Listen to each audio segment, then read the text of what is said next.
Astaghfirullah. Bismillahirrahmanirrahim.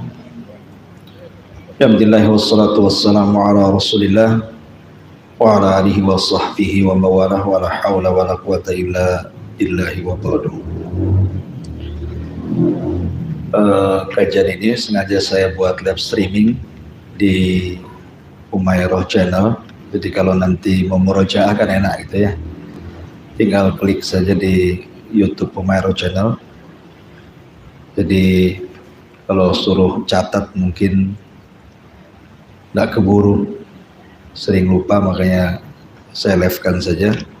Atau tapi jangan pula jadi alasan nanti nggak datang, nengok di YouTube aja. Ya, jadi bisa madarat pula YouTube-nya. Baik, kita lanjutkan. Bismillahirrahmanirrahim. Salatu wassalamu ala Rasulillah. Amma ba'du. Alhamdulillah, di pagi menjelang siang ini kita bisa lanjutkan kajian kita, masih membahas syarah daripada kitab Bulughul Maram. Tafsir ya? Oh, Masya Allah. Afwan, saya tidak baca tadi. Tahu apa, sama aja, tinggal diganti saja. Mana Qurannya? Coba minta Quran. Tidak usah di sini aja, coba cari aja sih. Ayat keberapa sih? 61.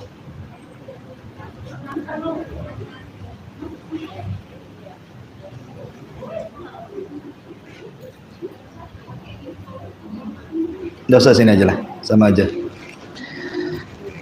Ayat 61.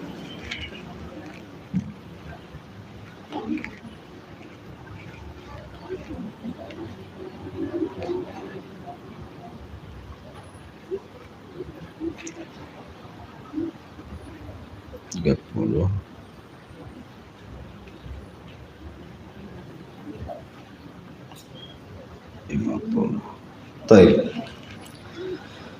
A'udzubillahi minasyaitonirrajim. Bismillahirrahmanirrahim. A'udzubillahi minasyaitonirrajim. Bismillahirrahmanirrahim. Wa id qultum ya Musa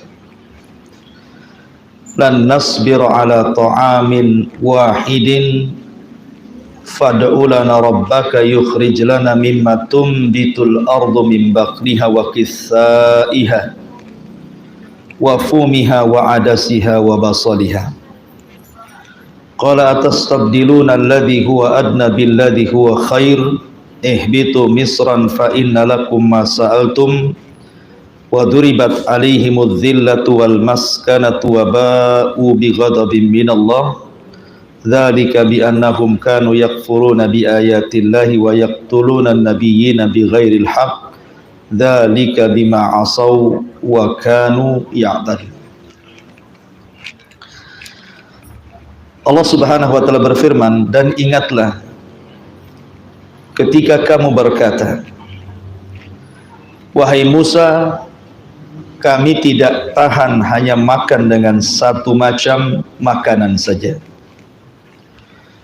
Maka mohonkanlah kepada Tuhanmu untuk kami, agar Dia memberi kami apa yang ditumbuhkan bumi, seperti sayur mayur, mentimun, bawang putih, kacang adas, dan bawang merah. Maka Musa menjawab, apakah kamu meminta sesuatu yang buruk sebagai ganti dari sesuatu yang baik? Pergi sana ke sebuah kota, pasti kamu akan memperoleh apa yang kamu minta. Kemudian mereka ditimpa kenistaan dan kemiskinan, dan mereka kembali mendapat kemurkaan dari Allah. Hal itu terjadi karena mereka mengingkari ayat-ayat Allah dan membunuh para nabi tanpa ada hak yang dibenarkan. Yang demikian karena mereka durhaka dan melampaui batas. Baik. Ayat ini masih lanjutan dari ayat sebelumnya. Wadhkuru, ingatlah kepada Bani Israel nikmat yang telah mereka anugerahkan. Nah, salah satu nikmat yang Allah anugerahkan kepada Bani Israel, maksudnya bapak moyang Yahudi yang ada di kota Madinah. Ini kan khitabnya kepada orang-orang Yahudi yang ada di kota Madinah. Jadi Allah Subhanahu wa taala hendak mengingatkan orang-orang Yahudi yang ada di kota Madinah tentang nikmat yang anugerahkan kepada nenek moyang mereka. Salah satu nikmat yang Allah anugerahkan kepada moyangnya orang-orang Yahudi adalah ketika Allah Subhanahu wa taala uji Bani Israel itu sehingga mereka harus terdampar di sebuah negeri yang disebut dengan Ardutih, negeri linglung, yang Allah Subhanahu wa taala firmankan yatihuna fil ardi arba'ina sanata. Mereka harus tinggal di negeri linglung itu selama 40 tahun. Jadi 40 tahun itu bukan waktu yang sebentar, lama yang 40 tahun itu. Jadi selama itu Bani Israel diberikan ujian oleh Allah Azza wa Jalla, tidak bisa keluar dari negeri itu. Masalahnya negeri itu kan padang pasir. Yang namanya padang pasir itu tidak ada tumbuhan, tidak ada tanaman, tidak ada air, tidak ada apa-apa. Sehingga secara logika tidak ada orang yang bisa bertahan di padang pasir. Nggak akan ada yang bisa bertahan di padang pasir. Makanya kenapa Allah Subhanahu wa taala ciptakan binatang khusus yang bisa digunakan untuk berjalan di padang pasir. Apa itu? Unta. Karena kuda tidak bisa. Kuda itu tidak akan bertahan di padang pasir selama itu. Yang bisa bertahan hanya unta saja. Karena unta itu bisa menyimpan air berbulan-bulan di dalam kantongnya. Makanya unta itu tidak akan kehausan karena ada air yang disimpan di kantong dia, sehingga dia bisa bertahan berbulan-bulan. Bahkan penunggangnya juga terkadang mengambil air di kantongnya itu. Makanya kenapa kemudian unta dijadikan salah satu bahan renungan dalam Al-Quran, afala yang duruna ilal ibili kaifa khuliqat. Tidakkah kau lihat bagaimana unta diciptakan? Artinya siapa yang bisa hidup di tengah padang pasir? Makanya Bani Israel diazab oleh Allah, diberikan ujian seperti itu karena mereka suka membantah para nabinya. Lah ketika kemudian mereka berada di padang pasir itu, di negeri Tih, negeri linglung yang mereka tidak bisa keluar dari situ, akhirnya mereka pun meminta makanan kepada Musa. Wahai Musa, makan apa kami di sini? Kemudian Allah Subhanahu wa taala menganugerahkan berkat doa Musa, dikirimlah manna dan salwa.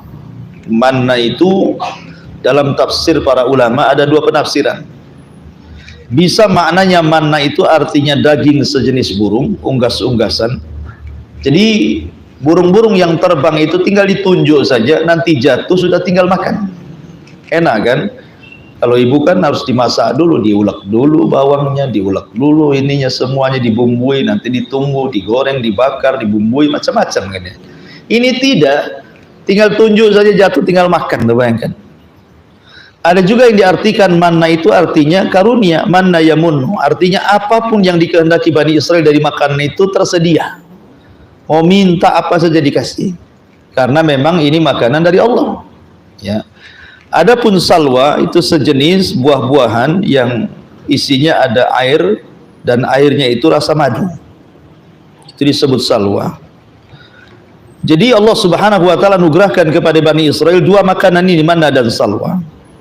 Kemudian mereka menuntut juga, oke, makanan sudah ada, sekarang minuman.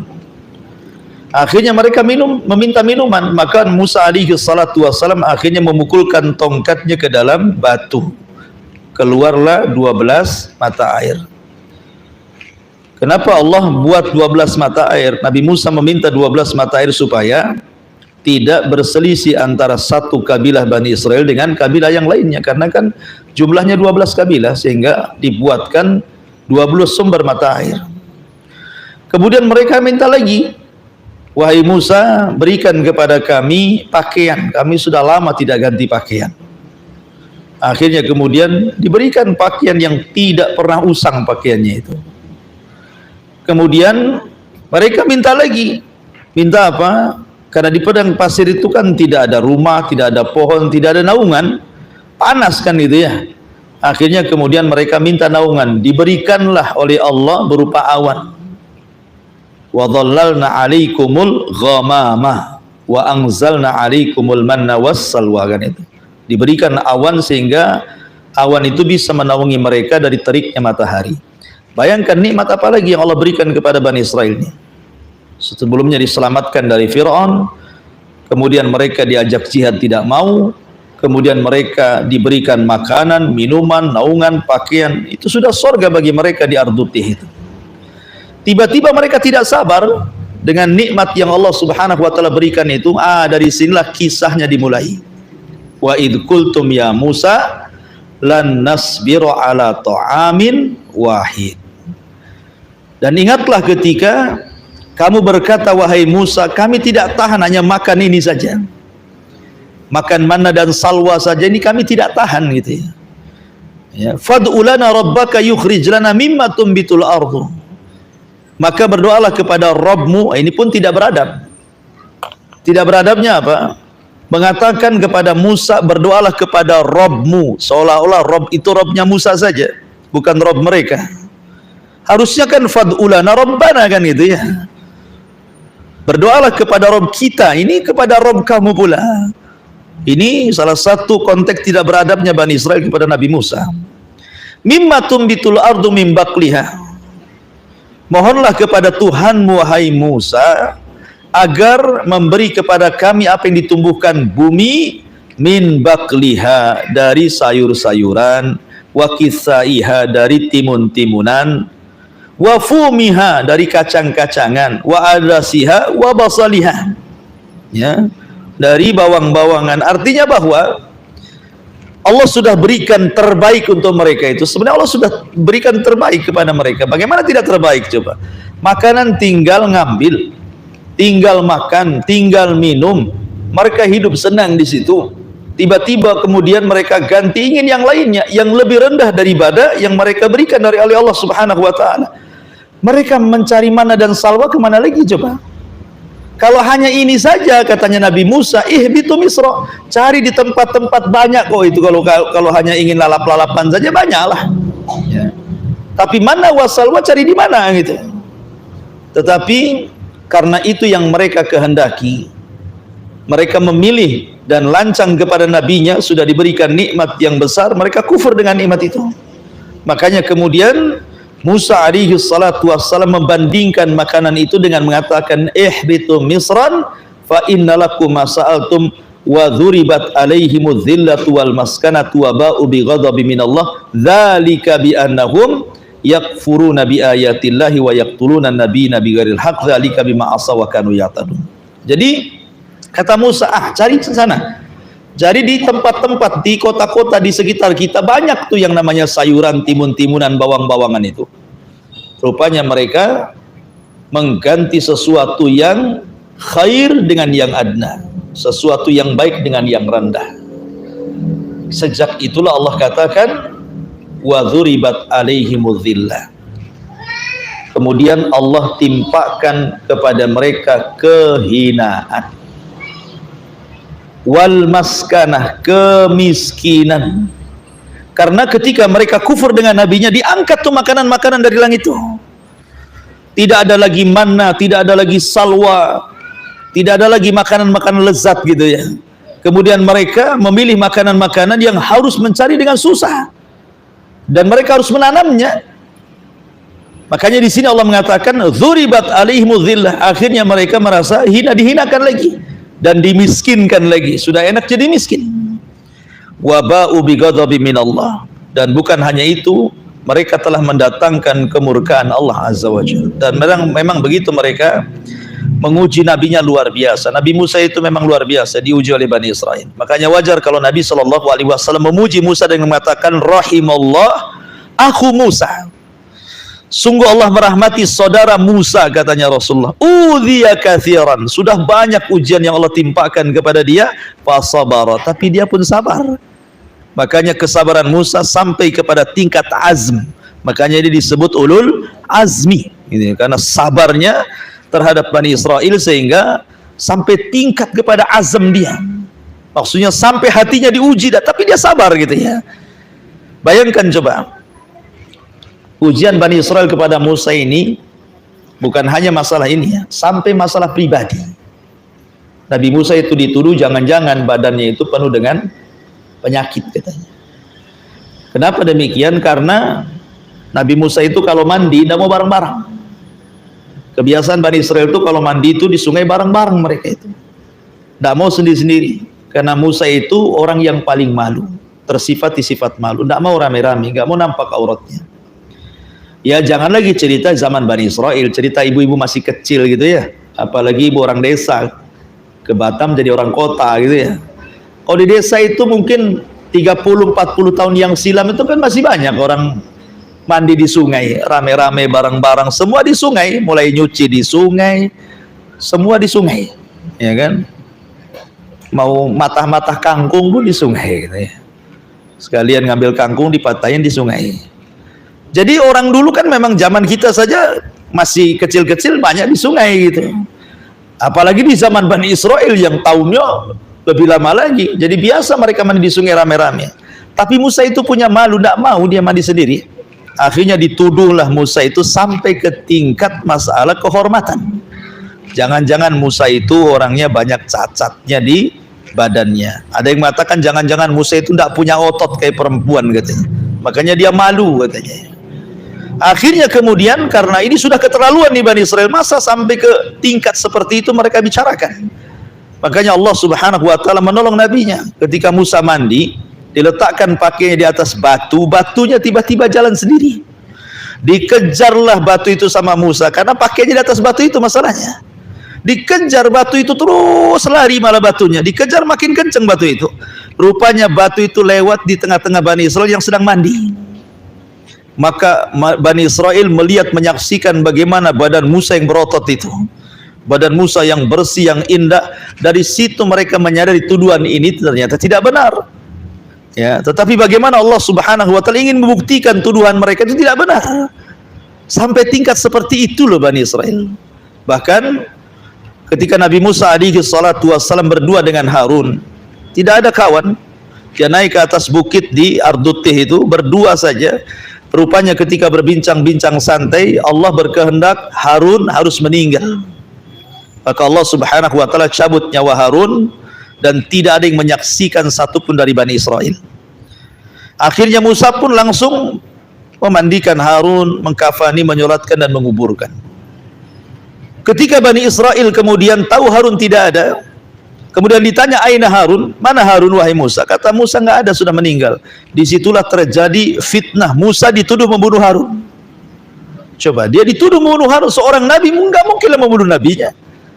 Ya, hanya karena katanya ingin mencari pengaruh Bani Israel. Karena alasannya Bani Israel itu hati mereka lebih senang kepada Harun dibandingkan kepada Musa, karena Harun itu orangnya lembut. Makanya salah satu faedah kenapa Nabi SAW diperjumpakan dengan Harun pada peristiwa Isra Mi'raj, seolah-olah Allah Subhanahu wa taala ingin mengajarkan, jadilah dalam berdakwahmu itu seperti Harun, orangnya lembut, dicintai Bani Israel. Ya. Jadi Bani Israel suka dengan Harun. Ketambah-tambah memang Harun itu murni hidup di tengah-tengah Bani Israel sejak orok sampai diangkat jadi nabi. Tapi Musa tidak. Musa sejak lahir di istana Fir'aun sampai dewasa, ya kan, dirawat oleh Fir'aun, musuh mereka. Kemudian setelah itu bunuh orang tanpa sadar gitu ya, tanpa sengaja dia bunuh orang. Lari pula ke Madian, 10 tahun di Madian sampai menikah, punya anak. Kemudian sudah punya anak, punya istri, baru gabung sama Bani Israel. Sehingga tingkat emosionalnya kan berbeda tuh dengan Harun kepada Bani Israel dan Musa kepada Bani Israel. Makanya Bani Israel lebih suka dengan Harun. Karena Bani Israel murni loh bahasanya gitu ya. Kalau Musa itu sudah ditinggal di istana Fir'aun, ditambah-tambah istrinya pun bukan orang Bani Israel, orang asing, orang Arab. Ya kan? Orang Madian, orang Arab, sehingga mereka tidak suka. Makanya sejak itulah Bani Israel tidak suka dengan orang Arab itu. Sampai ketika orang-orang Yahudi Madinah mendengar bahwa kenabian tidak ada pada mereka, justru dari orang Arab, benci lagi orang-orang Yahudi Madinah karena bukan dari Bani Israel tapi Bani Ismail kan itu. Nah, sejak itulah mereka hasad kepada orang-orang Arab. Makanya kenapa kemudian Musa sampai tingkat difitnah membunuh Nabi Harun. Akhirnya kemudian Allah Subhanahu wa taala datangkan jasad Harun. Setelah tidak ada tanda-tanda pembunuhan baru mereka yakin. Ya, kalau memang Harun dibunuh kan harus ada tanda-tandanya. Kalau memang dipukul atau dipanah atau dipedang kan nampak ada lukanya. Tidak ada luka apapun. Artinya baru kemudian mereka yakin bahwa Musa tidak membunuh Harun. Sampai tingkat pengen bukti loh begitu. Enggak percaya dengan nabinya. Makanya kemudian mereka dikatakan bi annahum kanu yakfuruna bi ayatillah. Mereka kufur dengan ayat-ayat Allah, bahkan yaqtulunan nabiyyin, mereka membunuh para nabi. Membunuh para nabi. Bahkan satu ketika itu ada satu desa diutus padanya 70 nabi, dibantai semua dalam satu hari. Bahkan kalau kita lihat dalam surah Yasin ada cerita namanya Habibun Najjar. Dalam surah Yasin itu ada cerita namanya Habibun Najjar atau Alu Yasin. Maka disebut surahnya surah Yasin gitu ya. Karena Allah Subhanahu wa taala mengatakan di dalam surah Yasin itu ketika Allah Subhanahu wa taala mengutus kepada sebuah daerah dua rasul. Ada yang mengatakan daerah itu disebut Antioquia, tetapi pendapat yang kuat wallahu alam. Karena Antioquia itu salah satu tempat yang di situ sudah tersebar Nasrani. Ada yang mengatakan dua rasul itu utusan Nabi Isa. Tapi pendapat yang kuat tidak, dia nabi yang diutus oleh Allah Azza wa Jalla. Intinya bahwa nabi ini berdakwah kepada desa tersebut. Tetapi semua kufur. Akhirnya apa? Fa'azzazna bisalisin. Allah kuatkan lagi, utus lagi satu nabi. Jadi 3 coba kan. Nikmat mana lagi? Satu daerah 3 nabi diutus. Kan luar biasa, bukan ustadz yang diutus, 3 nabi yang diutus. Tetapi mereka tetap mengingkarinya. Maka datanglah seorang yang disebut dengan Habibun Najjar namanya. Habibun Najjar atau disebut Alu Yasin. Datang memperingatkan desa itu agar mereka mengikuti ucapan 3 nabi itu. Malah kemudian Habibun Najjar ini dirajam sampai mati. Maka sebelum dia meninggal, dia ditampakkan dia masuk surga. Kemudian dia pun berangan-angan kalau kaumnya tahu dia masuk surga, tentu mereka tidak akan melakukan itu kepada aku. Lihat, dalam satu tempat saja para nabi diusir oleh mereka. Bahkan nabi yang masyhur, Nabi Yahya, dipenggal lehernya, dijadikan mahar wanita pelacur. Nabi Zakaria digergaji dalam pohon, akhirnya mati. Nabi Isa dikepung sampai diangkat oleh Allah ke langit. Jadi memang jarimah ya, kriminal Bani Israel kepada para nabi luar biasa. Makanya ketika Nabi SAW berusia 12 tahun, dibawa oleh Abu Talib, kemudian berjumpa dengan Buhairah Rahib. Apa kata Buhairah Rahib? Jangan kau bawa anak ini ke Syam. Kenapa? Karena orang Syam itu dipenuhi orang-orang Yahudi. Sementara Buhairah ini tokoh Nasrani, tahu watak-watak orang Yahudi. Makanya jangan kau bawa ke Syam katanya. Kalau tahu orang Syam ini, orang-orang Yahudi Syam bahwa anak ini ada ciri kenabian, habislah dia, pasti dibunuh. Sebaiknya kau balik lagi ke Mekah. Lihat kekhawatiran seorang rahib namanya Buhairah Rahib kepada Rasul. Karena ketika itu usia 12 tahun. Abu Talib tidak berani lah yang ngomong orang besar Buhairah. Akhirnya Abu Talib pun mengembalikan Rasul ke Mekah dan tidak jadi diajak berniaga. Seperti watak-watak orang Yahudi, yaqtulunal nabiyina bighairil haq, dzalika bima asaw wa kanu ya'tadun. Baik, kemudian Allah mengatakan, innal ladzina amanu wal ladzina hadu wan nasara was-sabiina man amana billahi wal yaumil akhir wa amila salihan falahum ajruhum inda rabbihim wala khaufun alaihim wala hum yahzanun. Sesungguhnya orang-orang yang beriman, orang-orang Yahudi, orang-orang Nasrani, dan orang-orang Sabiin, siapa saja di antara mereka yang beriman kepada Allah dan hari akhir dan melakukan kebajikan, mereka mendapatkan pahala dari Tuhannya, tidak ada rasa takut pada mereka dan mereka pun tidak bersedih hati. Di sini Allah mengatakan innalladzina amanu, sesungguhnya orang-orang yang beriman. Siapa orang beriman dalam ayat ini? Ada yang mengatakan yang beriman dalam ayat ini adalah kaum Ibrahim. Kaum Ibrahim. Ada yang mengatakan amanu di sini artinya orang-orang munafik yang mengatakan kami beriman secara lisannya tapi hatinya menyembunyikan kekufuran. Ada juga yang mengatakan amanu ya umum. Setiap kaum itu pasti ada orang yang beriman, ada orang yang kufur.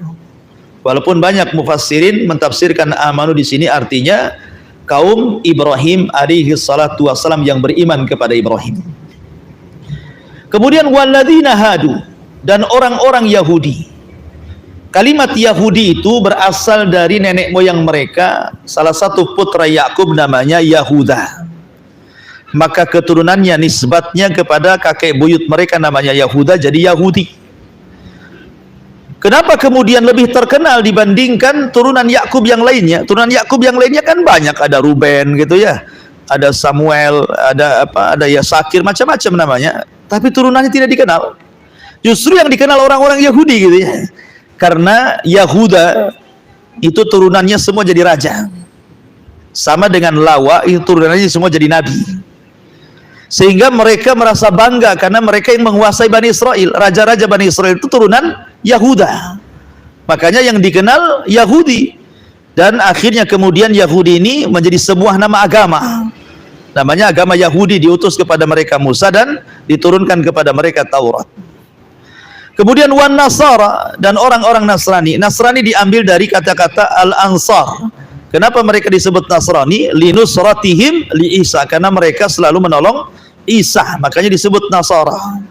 Ada juga yang mengatakan tidak, karena pergerakan agama Nasrani itu dari sebuah tempat namanya Nasir, sehingga agamanya disebut Nasara karena tumbuh di sebuah tempat namanya Nasir. Jadi ada yang mengatakan diambil dari Al-Ansar, sebagaimana di Quran ketika para pengikut Isa mengatakan nahnu ansarullah, ya, kami adalah para penolong Allah, sejak itu mereka disebut Nasara. Ada juga yang mengatakan karena terlahir dari sebuah tempat namanya Nasir, makanya disebut Nasara. Dan diutus kepada mereka Isa dan diturunkan kepada mereka Injil. Ya, jadi Yahudi diturunkan Taurat dan Nasara diturunkan kepada mereka Injil. Tetapi perbedaan, kalau Taurat kan cuma satu buku. Kalau Taurat itu cuma satu buku, ya Taurat gitu saja ya. Kalau Injil kan macam-macam gitu ya.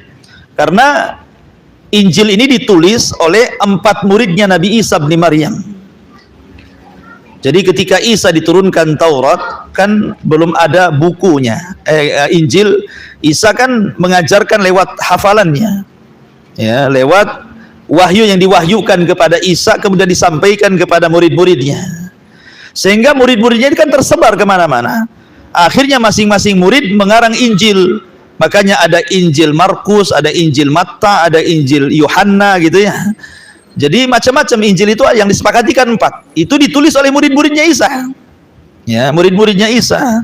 Kemudian berkembang kan, setelah yang dari 4 ini berkembang menjadi 40 lebih Injil. Itu kan setelah 200-300 tahun meninggalnya Isa bin Maryam baru terjadi banyak penyimpangan dalam Injil gitu.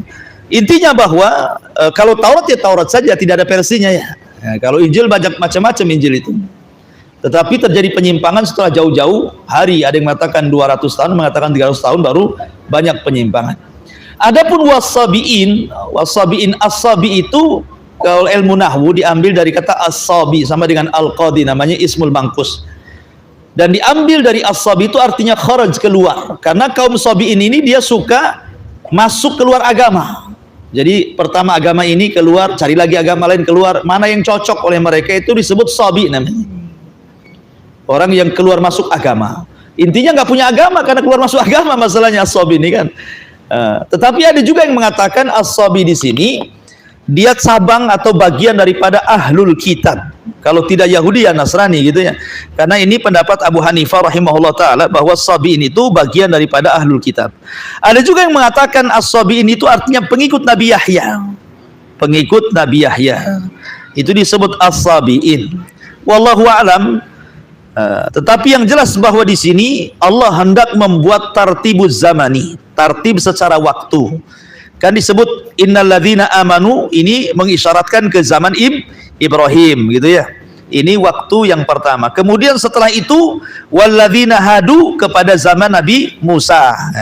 Kemudian wan nasara ke zaman Nabi Isa. Apakah sabiin ini dia tumbuh setelah Isa ataukah sebelum Isa? Ada yang mengatakan sabiin itu lebih dulu dibandingkan Nasara karena dia pengikutnya Nabi Yahya gitu ya. Ada yang mengatakan tumbuh setelah Isa bin Maryam. Wallahu alam. Tapi jelas bahwa sebagian ulama tafsir mengatakan ini namanya tartib zamani, disesuaikan dengan zaman.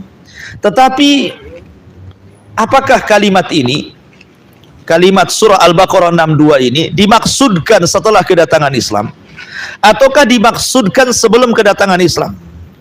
Sebab di sini Allah mengatakan man amana billahi wal yaumil akhir wa amila salihan falahum ajruhum inda rabbihim wala khaufun alaihim walahum yahzanun. Sesungguhnya orang-orang yang beriman, orang Yahudi, orang Nasrani, orang Sabi'in, siapa saja di antara mereka yang beriman kepada Allah dan hari akhir dan melakukan amal kebaikan, mereka mendapatkan pahala dari Tuhannya, tidak ada rasa takut pada mereka dan mereka pun tidak bersedih hati. Apakah ayat ini berlaku setelah datangnya Rasulullah ataukah sebelum datangnya Rasulullah? Ya. Sebab begini, kalau seandainya ayat ini berlaku setelah datangnya Rasulullah, maka apa gunanya kalimat inna dina indallahil Islam? Sesungguhnya agama yang paling diridhoi itu adalah Islam. Wa man yabtaghi ghairal islami dinan falan yuqbala minhu wa huwa fil akhirati minal khasirin. Siapa yang mencari agama selain Islam, selain tidak diterima, rugi dia. Ya kan? Kenapa? Karena di sini Allah tetapkan orang yang beriman dari kalangan yang beriman kepada agama Ibrahim ataupun Yahudi atau Nasrani, yang penting mereka beriman kepada Allah dan hari akhir, beramal saleh, mereka dapat pahala. Berarti Islam bukan satu-satunya agama yang benar, kan begitu kalau diartikan seperti itu. Karena agama-agama luar selama mereka beriman kepada Allah dan hari akhir kemudian beramal saleh tetap dapat pahala. Maka sebagian ulama mengatakan bahwa ada yang mengatakan ayat ini dimansuh, ayat ini dihapus dengan waman yabtaghi ghairal islami dinan falan yuqbala minhu wa huwa fil akhirati minal khasirin. Siapa saja yang mencari agama selain Islam maka tidak akan diterima, falan yuqbala minhu wa huwa fil akhirati minal khasirin, di akhirat termasuk orang rugi. Artinya ayat ini menghapus ayat ini. Kenapa? Siapapun yang beriman kepada Ibrahim di zaman sekarang ataupun Yahudi atau Nasrani atau Sabi'in, kalau mereka tidak beriman kepada agama yang dibawa Rasul, maka mereka tidak diterima agamanya. Ada yang mengatakan seperti itu, bahwa ayat ini dimaksud dengan ayat kedatangan Nabi Shallallahu Alaihi Wasallam. Kenapa? Karena Al-Quran itu menghukumi Taurat dan Injil. Kedatangan Rasul menghapus semua agama. Tetapi kalau yang dimaksud ayat ini maksudnya bercerita tentang sebelum kedatangan Nabi, bisa saja. Artinya orang-orang di zaman Nabi Ibrahim beriman kepada Ibrahim, maka mereka orang yang paling afdal di zamannya. Siapa yang beriman kepada Allah dan hari akhir, beramal saleh, maka mereka akan dapat pahala besar di zaman Nabi Ibrahim yang beriman kepada Ibrahim. Begitu juga di zaman orang-orang Yahudi kepada Musa. Kalau di zaman itu mereka beriman kepada Allah, beriman kepada hari akhir, beramal saleh, maka dapat pahala besar bagi mereka di zaman itu. Begitu juga orang-orang Nasrani, begitu juga orang-orang Sabi'in. Maksudnya dibawa kepada zaman, kepada waktu. Sebab kalau ayat ini berlaku hari ini, maka akan banyak bertentangan dengan kaedah-kaedah gitu ya. Masa Nabi SAW yang mengatakan siapa yang mendengar seorang Yahudi ataupun Nasrani pun tentang kedatanganku kemudian tidak beriman, maka dia termasuk penduduk neraka, kata Rasulullah, kan gitu. Man yasma'u bi Yahudiyun au Nasraniyun summa lam yu'minu bi fakanu min ashabin nar, kata Rasul. Siapapun Yahudinya, Nasraninya mendengar kedatanganku kok tidak beriman, maka mereka masuk neraka, kata Rasul. Lalu bagaimana dengan hadis ini? Atau umpamanya hadis-hadis yang lainnya yang menjelaskan la nabiyya ba'di, tidak ada nabi sepeninggalku. Atau hadis yang lainnya ketika Rasul mengatakan laukana Musa hayyan, kalau seandainya Musa hidup, dalam riwayat Isa hayyan, Isa hidup, summa taba'tumuh wa taraktumun, kemudian kalian mengikuti dia dan meninggalkan aku, kata Rasul, la dhalaltum, kalian sesat. Berarti kalau ayat ini dibawa ke zaman sekarang, banyak bertuburukan dengan ayat dan hadis Nabi. Berarti ayat ini dibawa kepada sebelum kedatangan Rasul, ya, sebelum kedatangan Nabi, dan mengikuti zamannya, gitu ya. Karena kalau memang ayat ini dimaksudkan di zaman Rasul, berarti ayat ini dimaksud dihapus dengan ayat inna dina indallahil Islam. Sesungguhnya agama yang paling diridhoi adalah agama Islam. Bisa dipahami ya? Baik. Kemudian Allah mengatakan wa id akhadna mitsaqakum wa rafa'na fawqakumut tur khudhu ma atainakum biquwwatin wadhkuru ma fihi la'allakum tattaqun. Dan ingatlah ketika kami mengambil janji kamu dan kami angkat gunung Sinai di atas kepalamu, seraya berfirman, pegang teguhlah apa yang telah kami berikan kepadamu dan ingatlah apa yang ada di dalamnya agar kalian bertakwa. Di sini Allah mengatakan wa id akhadna mitsaqakum, dan ingatlah ketika kami mengambil janji kepada kalian. Sudah banyak kali Allah buat janji dengan Bani Israel, dan banyak pula mereka itu mengingkari janji. Dan orang-orang Yahudi terkenal suka mengingkari janji. Kullama ahadu ahdan nabadha fariqum minhum. Setiap kali diikat janji kepada mereka, mereka sendiri yang membudarkan janji itu. Itulah adat istiadat orang-orang Yahudi, kebiasaan orang Yahudi. Nabi SAW sudah membuat perjanjian, bayangkan, dalam sebuah piagam yang disebut piagam Madinah itu, untuk tidak saling menyerang, untuk tidak saling berperang, dan untuk saling melindungi, macam-macam lah dalam perjanjian itu. Sehingga Rasul berhasil membuat perdamaian dan kedamaian di kota Madinah. Tetapi apa yang terjadi? Mereka berkhianat dalam perang Ahzab. Mereka justru menolong orang-orang musyrik yang mengepung Nabi itu. Sampai di permulaan perang hampir terjadi kekalahan. Terjadi kekalahan tuh. Bagaimana coba Rasul dikepung dalam perang Ahzab itu? Tapi karena siasat Rasul yang cerdas, akhirnya mencerai-beraikan kabilah-kabilah itu. Kemudian Allah kirim tentara malaikat sehingga dikirim angin yang sangat kuat. Angin ini hanya bertugas menumbangkan tenda-tenda, mengusir kuda-kuda, menerbangkan periuk-periuk. Ya, akhirnya mereka tidak ada lagi tempat istirahat. Sudah nggak ada kuda untuk perang, periuk-periuknya hilang terbang semua, tenda-tendanya sudah tidak ada. Kalau mereka harus berdiam diri di situ, tidak ada perbekalan, bisa mati mereka kelaparan kan. Akhirnya dengan sendiri mereka pada pulang ke kabilahnya masing-masing. Dan yang tersisa diserang oleh Rasul dan mengalami kemenangan. Itu dalam perang Ahzab.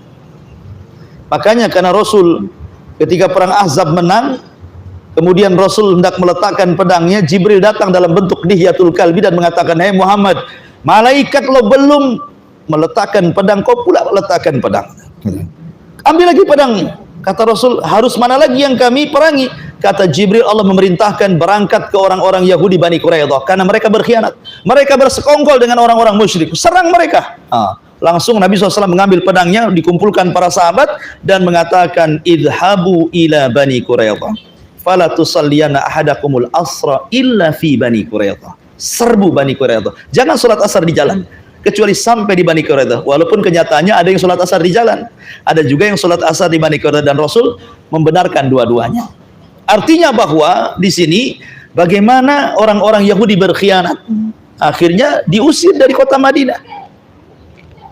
Nabi saja perang bersama orang Yahudi itu 4 kali. Pertama perang Bani Quraidah, kemudian yang kedua perang Bani Quraidah, kemudian perang Bani Nadir, sampai terakhir perang Khaybar. Itu yang terakhir itu. Ya, karena pengkhianatan orang-orang Yahudi. Kalaulah mereka tidak berkhianat, mereka akan damai hidup di tengah-tengah kaum muslimin. Karena kalau seandainya kaum muslimin mayoritas, orang kafir minoritas, aman mereka dilindungi.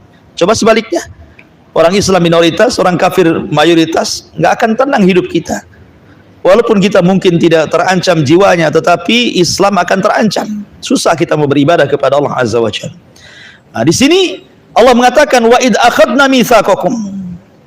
Orang-orang Bani Israel berjanji, mereka siap mendapatkan aturan apapun dari Musa. Karena ketika di padang Arditih itu kan belum ada aturan masalahnya. Sebuah negara kalau nggak ada aturan kan pasti morat-marit, korak-poranda, nggak jelas gitu ya. Makanya mereka meminta kepada Musa, "Buatlah aturan untuk kami." Maka Musa pun berdoa kepada Allah, maka Allah janjikan untuk dibuatkan aturan. Kata Allah, "Berangkatlah kau ke bukit Tur, ke bukit Saina, nanti aku akan berikan Taurat kepadamu." Itu sebagai undang-undang Bani Israel. Berangkat Nabi Musa selama 40 malam.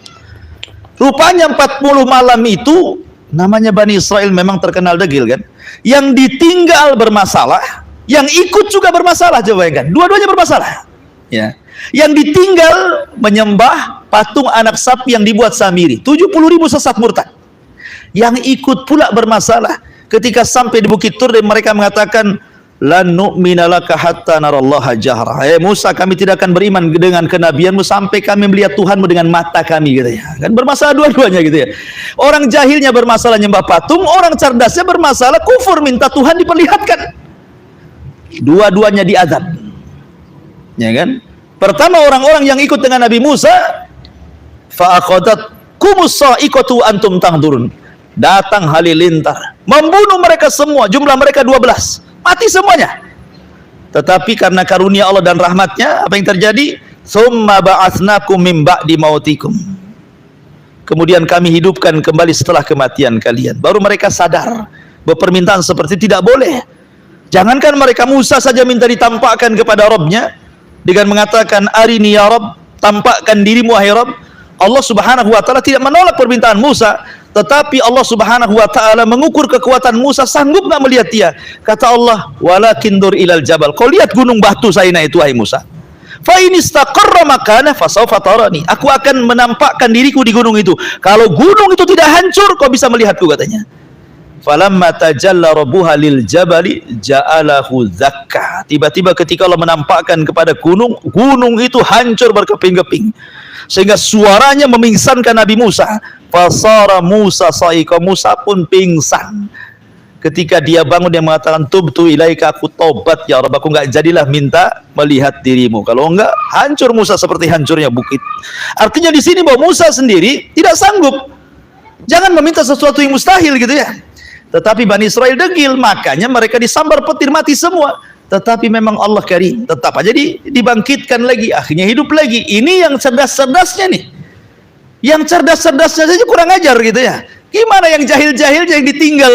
Akhirnya datang Samiri, buat anak sapi dari emas, dimasukkan bekas pijakan kuda Jibril, hiduplah sapi itu. Tiba-tiba 70.000, kata Ibnu Katsir, murtad menyembah patung anak sapi. Makanya Allah mengatakan, wa id akhadna mitsaqakum wa rafa'na fawqakum tur, kami angkat di atas kepala kalian bukit Tur. Maksudnya gimana? Ketika Musa pulang nih, sudah tahu Bani Israel murtad nih, kan Allah yang ngasih tahu, mau gegas dia balik. Rupanya betul Bani Israel murtad 70.000 orang. Akhirnya Musa mengatakan, yang kalian minta sudah ada, Taurat, undang-undang yang harus saya terapkan kepada kalian. Belum lagi Taurat sampai kepada kalian, kalian sudah murtad, katanya. Ya. Maka Musa mengatakan, Musa membacakan Taurat, undang-undang hukuman orang murtad. Rupanya apa? Cara tobatnya suruh membunuh diri-diri mereka. Awalnya mereka mengatakan sami'na, tetapi ujungnya mereka mengatakan wa asaina. Nah, kami dengar, ujung-ujungnya kami maksiat, tidak mau. Masa tobatnya harus bunuh-bunuhan, yang benar aja kan itunya. Maka Musa alaihi salatu wassalam marah. Allah kemudian meminta kepada Allah untuk diangkat bukit Tur. Ada yang mengatakan Tur di situ nama gunung. Gunung itu namanya Tur. Ada yang mengatakan bahwa gunung-gunung itu disebut Tur juga. Gunung manapun disebut Tur, gitu ya. Jadi gunung-gunung terdekat mungkin diangkat oleh Allah di kepala mereka. Ketika diangkat gunung saja, kata ulama tafsir, semua Bani Israel sujud. Semua sujud. Tobat mereka. Tapi sujud mereka tidak lengkap, sujud sambil nengok ke gunung, jadi sujud begitu sujudnya. Ya, makanya orang Yahudi sujudnya nggak akan lengkap, lihat orang Yahudi kalau ibadah sujudnya begitu, nggak merek.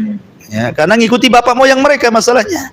Kalau kita kan lengkap sujudnya, dahinya sampai di sini, mereka nggak gini-gini dengan ke atas, gitu ya. Jadi ketika gunung diangkat saja ketakutan itu, langsung sujud sambil melirik ke langit sujudnya.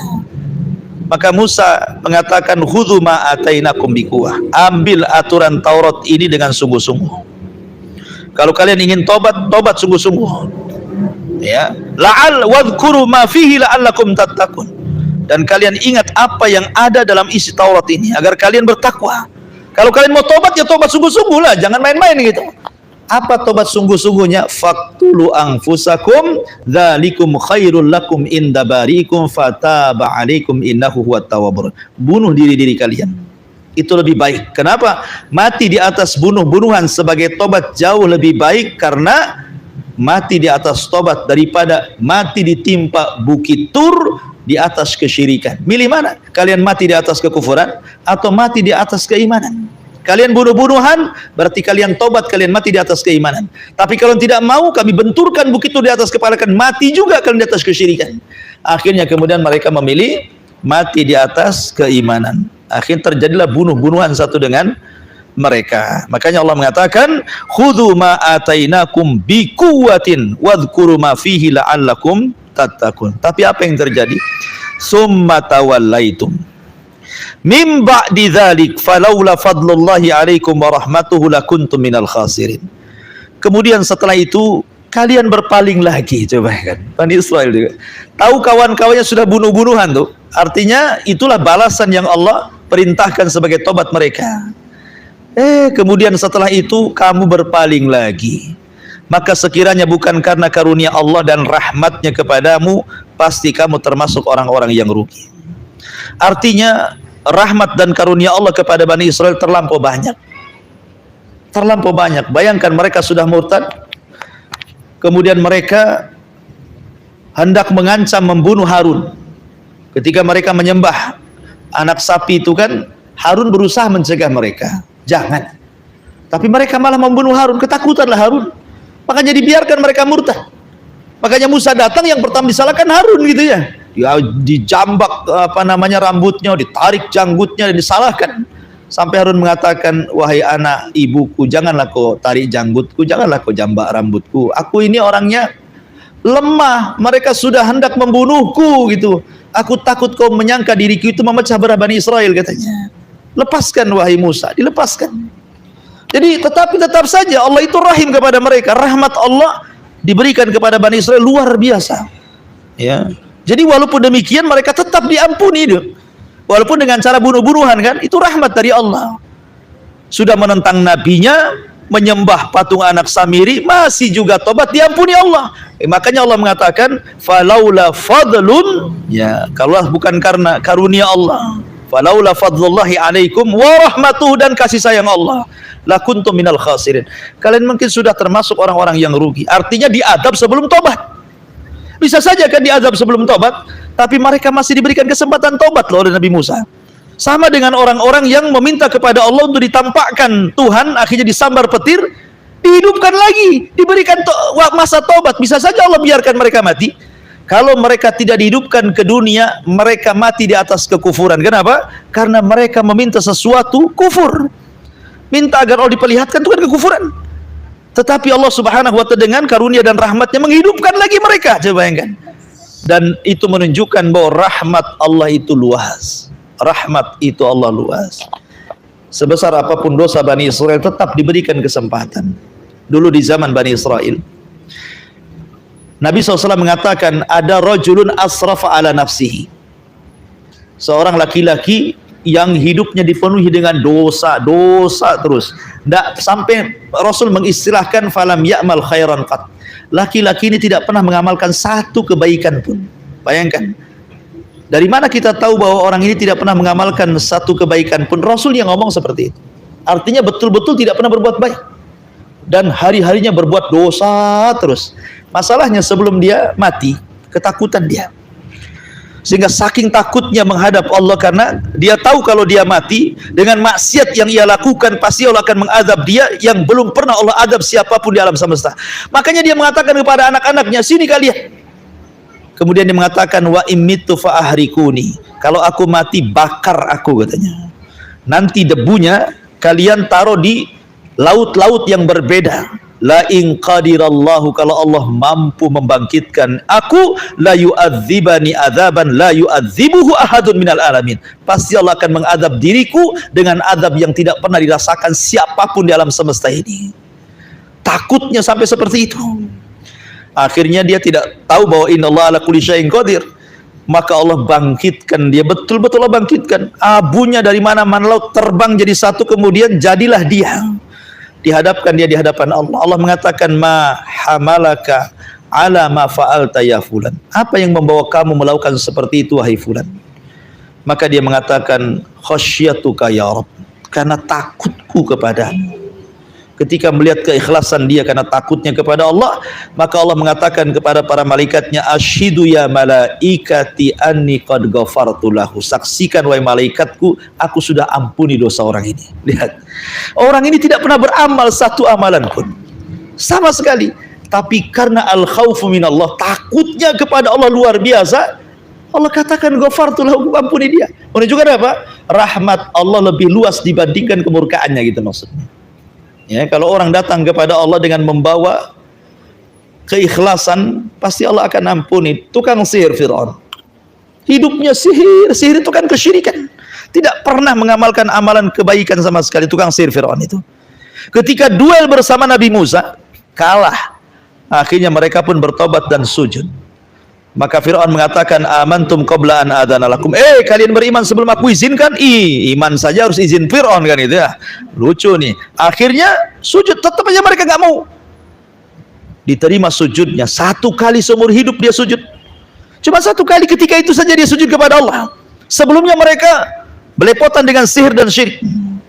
Tapi ketika mereka beriman dengan agama Musa, sujud 1 kali, habis itu dibantai oleh Fir'aun dan pasukannya. Kata Abdullah bin Abbas radhiyallahu anhuma, lihat tukang-tukang sihir Fir'aun itu. Di pagi hari saharatun fajarah, di sore hari syuhadaun bararah katanya.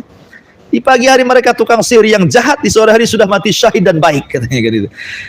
Kok bisa begitu? Rahmat Allah. Falaula fadlullahi wa rahmatuhu lakuntu minal khasirin. Jadi rahmat Allah itu sangat luas sekali. Jadi tidak perlu la taqnatu min rahmatillah. Jangan putus asa dari rahmat Allah. Jangan putus asa. Ya, karena bagaimanapun Allah itu yaghfiru dzunuba jami'a. Mengampuni semua dosa. Dosa sebesar apapun, kalau datang kepada Allah membawa keikhlasan, itu pasti diampuni. Seorang wanita pelacur di zaman Bani Israel. Taulah pelacur, dosa besar, mengundang azab. Tiba-tiba ada anjing haus, masuk ke sumur, dia dengan relanya meregang nyawa, dengan sepatunya susah payah dia masuk sumur di padang pasir itu. Bukan ada tangga, ada tali gitu ya. Dia bisa mati gara-gara ngambil air itu. Tapi karena keikhlasannya memberi minum anjing, Allah masukkan ke dalam surga. Bukan masalah pelacur atau anjingnya, keikhlasannya. Nah, jangan pula akhirnya saya nggak apa-apa, saya nggak tobat dari pelacur, bagus saya melihara anjing tiap hari kasih minum gitu. Bukan begitu, bukan itu syahidnya ya, bukan itu. Ini kan juga syariat zaman dulu Bani Israel juga. Apakah berlaku pada syariat Rasul? Tidak. Ibrahnya itu bagaimana keikhlasan yang dia berikan kepada Allah Azza wa Jalla memberi minum anjing, itu maksudnya ya. Jadi rahmat Allah itu jauh lebih luas. Sampai seorang ulama, kalau tidak salah Sufyan Ats-Tsauri rahimahullah ta'ala, kalau seandainya Allah berikan pilihan kepadaku pada hari kiamat antara 2, orang tuaku dan Allah subhanahu wa ta'ala yang menghisab diriku, maka pasti aku memilih Allah yang menghisabku dibandingkan kedua orang tuaku. Karena aku tahu Allah jauh lebih kasih sayang dibandingkan diriku, dibandingkan kedua orang tuaku. Sampai seperti itu ya. Padahal kita tahu bahwa siapa orang tua yang mau anaknya masuk neraka, tetapi Allah jauh lebih sayang dengan kita dibandingkan orang tua kita, gitu maksudnya. Sampai dia milih, aku lebih milih Allah yang menghisab diriku dibandingkan kedua orang tuaku. Ya, karena rahmat Allah Azza wa Jal sangat luas. Itulah yang dimaksud falaula fadlullahi alaikum wa rahmatuhu lakuntum minal khasirin. Wallahu alam. Ini yang bisa sampaikan sampai ayat ke-64. Taib, kita buka tanya jawab, silakan.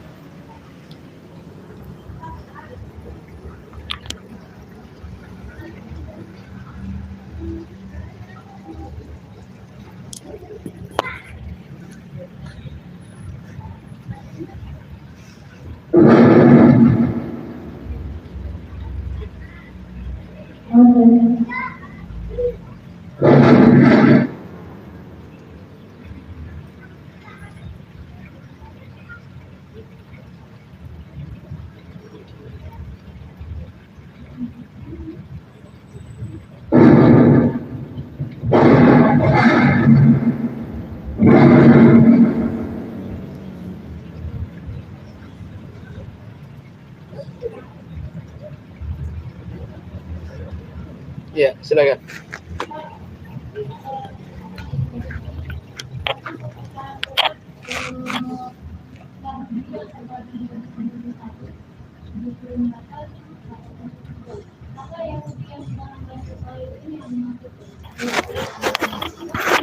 Ya, alhamdulillah.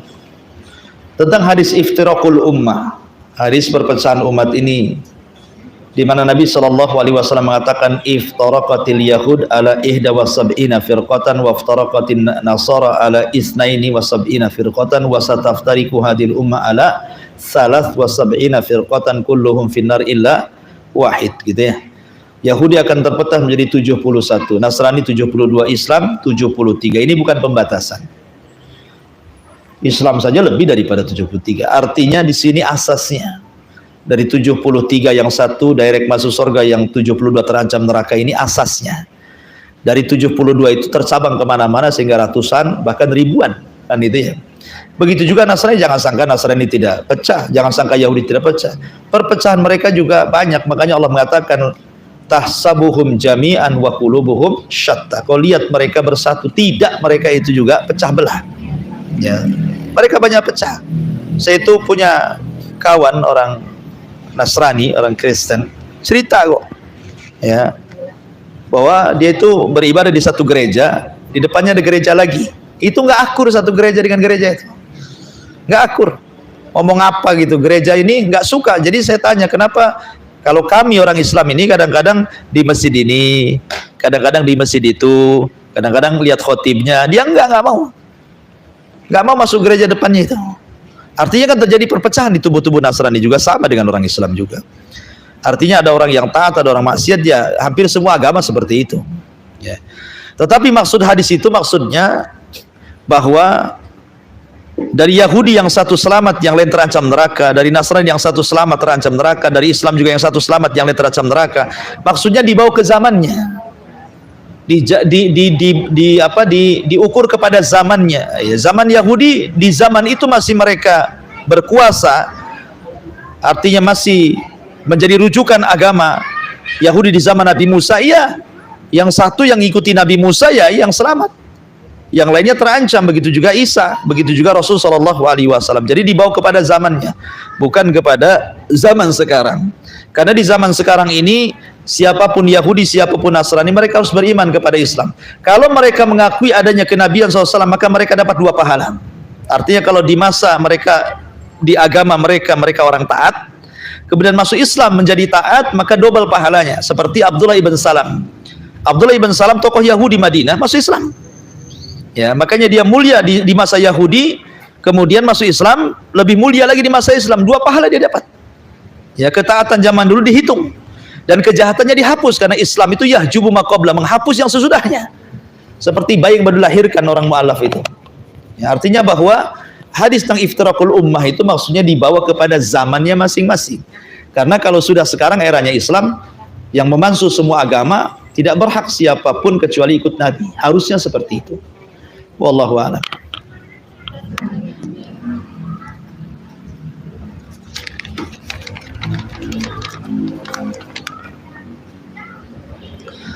Assalamualaikum warahmatullahi wabarakatuh. Waalaikumsalam warahmatullahi wabarakatuh. Afwan izin bertanya, fulana menikah secara online karena calon suami jauh di luar negeri, apakah pernikahannya sah?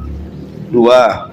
Selama beberapa bulan menikah, suami pulang ke Indonesia, fulanah langsung diceraikan tanpa sebab dan fulanah belum sempat digauli. Apakah fulanah wajib mengembalikan uang belanja yang sudah pernah ditransfer oleh suami karena suami dan pihak keluarga memintanya kembali? Jazakallahu khairan.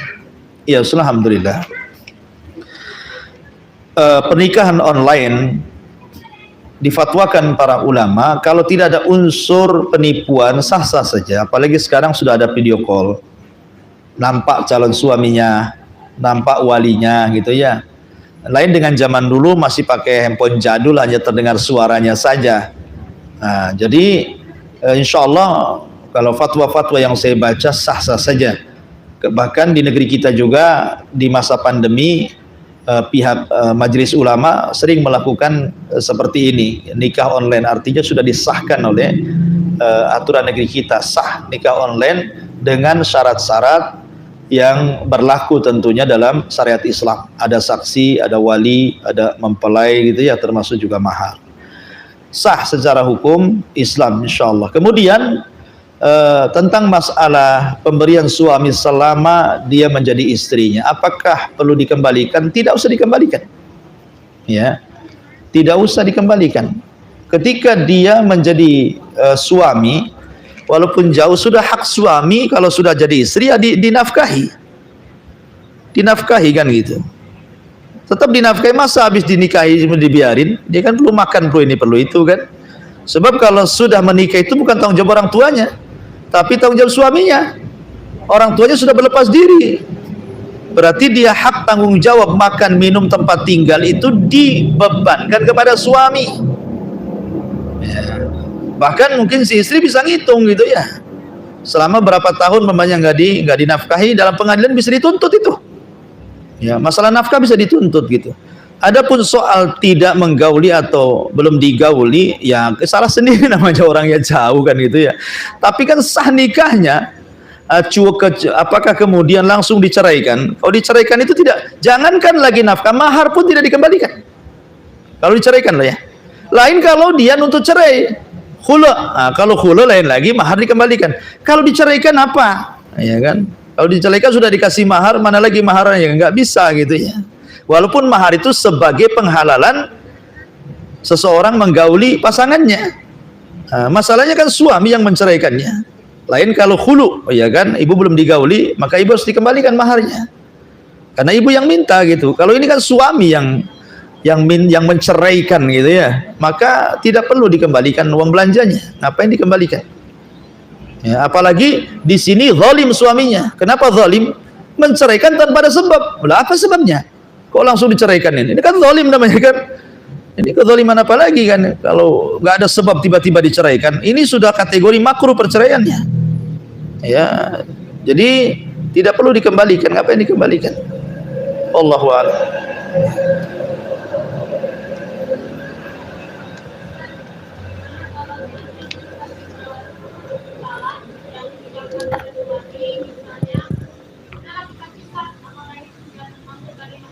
Tidak, itu kalimat ancaman, ya.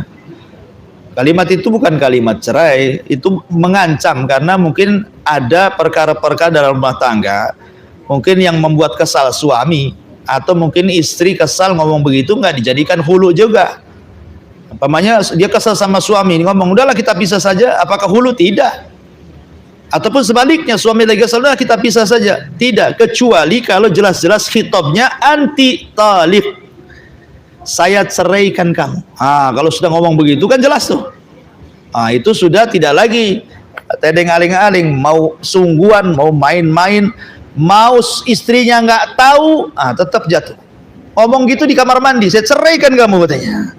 Tetangganya dengar sebelahnya. Istrinya nggak tahu, jatuh cerai juga itu, walaupun istrinya nggak tahu. Ya, dia ngomong sama kawannya, ceraikan istriku mamanya. Nggak bisa kayak gitu. Jadi bukan main-main masalah cerai, talak, rujuk ini kan yang sungguh-sungguhnya sungguh-sungguh, main-mainnya pun sungguh-sungguh. Itulah ya, kawin, akad maksudnya, kemudian cerai, kemudian rujuk. Itu walaupun main-main jadi itu. Orang rujuk nih main-main, ketemu dan bilang rujuk atau melakukan hubungan, jadi rujuk dia. Walaupun hanya main-main begitu. Artinya bahwa kalimat-kalimat ancaman itu belum dikatakan cerai, kecuali kalau ada ancamannya terwujud gitu ya. Wallahu a'lam.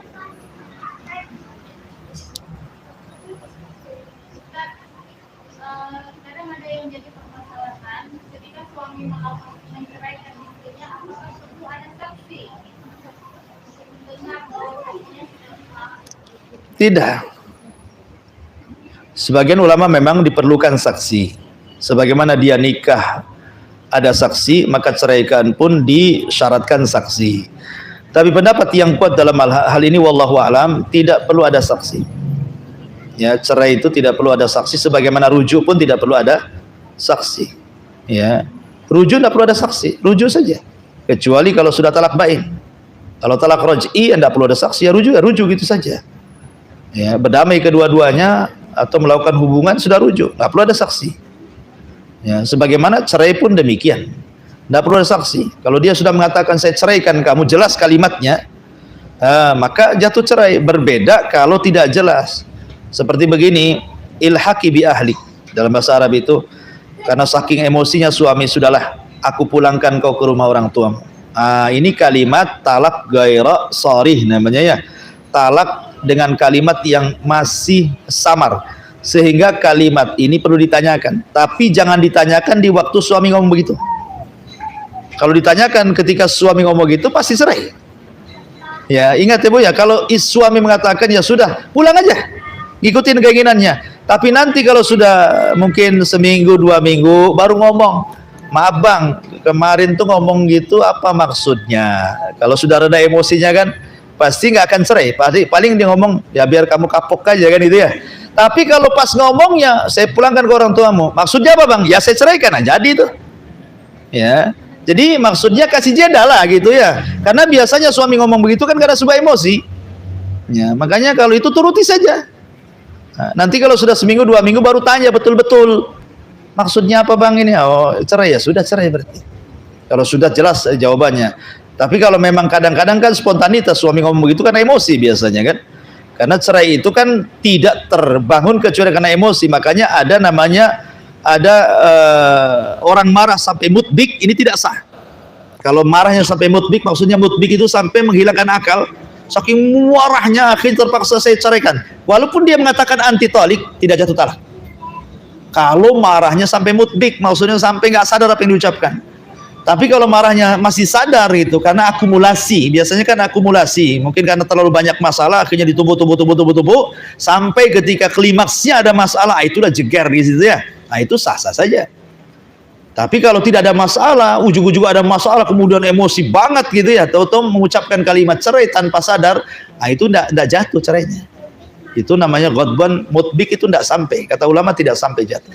Kenapa? Itu sama dengan seorang hakim ketika memutuskan dan dia sedang marah, itu tidak sah putusannya. La yaqdil qadi wa huwa ghadbah. Tidak boleh seorang hakim memutuskan perkara sementara dia sedang marah. Pasti putusannya tidak adil. Ya, jangankan itu, sebenarnya mengatakan seorang hakim yang kebelat berak kebelat kencing saja nggak boleh memutuskan. Lagi memutuskan pengen berak nggak bisa, nanti putusannya lain tuh. Kan gitu. Sampai ulama mengatakan seperti itu gitu ya. Sampai orang hakim mau berak saja nggak boleh mutusin, berak dulu ya biar senang tenang. Ini mules lain pula putusannya. Ya, mau cepet-cepet saja sampai seperti itu. Artinya dalam masalah putusan yang penting saja, kalau otaknya ndak jejeg masalahnya, maksudnya nggak waras itu, jangan dulu. Apalagi masalah perceraian. Ya, jadi dilihat. Wallahu a'lam. Tetapi yang namanya ancaman-ancaman ya biasalah. Nabi pun pernah mengancam kok. Nabi mengatakan kan ketika sebagian wajar, karena Nabi memang ketika hidup di Madinah kan Rasul tidak pernah senang. Lain ketika pernah di Mekah. Rasul kaya dengan harta Khadijah, dia bisniskan makin berkembang sampai di atas puncak popularitas Rasul, luar biasa kayanya.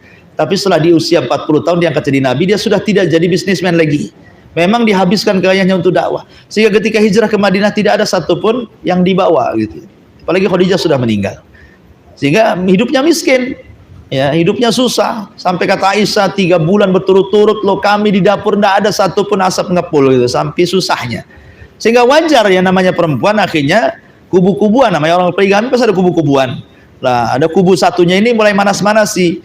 Masa uang belanjanya segini, mintalah tambah sama Nabi. Kan itu akhirnya dipengaruhi akhirnya kompaklah istri-istrinya, kemudian minta tambahan belanja. Maka disitulah Nabi SAW sudah berusaha. Memang ekonomi seperti itu, bukan tidak berusaha. Makanya turun ayat in kuntunna turidnal hayatad dunya, kayak gitu ya. Katakan ya Muhammad, kalau mereka menginginkan kehidupan dunia, cukupkan mereka. Nanti kalau habis perang dapat ghanimah kasih semua. Habis itu fasarrihunna sarahan jamila, lepaskan mereka, ceraikan mereka baik-baik kan gitu. Tapi kalau mereka menginginkan Allah dan Rasulnya, maka tidak perlu seperti itu. Akhirnya mereka tobat. Artinya Rasul kan memberikan pelajaran kepada istri-istrinya kan. Sampai ketika Rasul mendihar istri-istrinya tidak bukan dihar ya dihar lah. Ketika Nabi SAW tidak menggauli hampir 1 bulan, ya kan. Sampai Umar itu datang menemui Nabi. Kenapa? Marah, jangan-jangan ini ulah Hafsah. Kan itu ya. Abu Bakar juga marah sama Aisyah. Jangan-jangan ulah Aisyah ini katanya.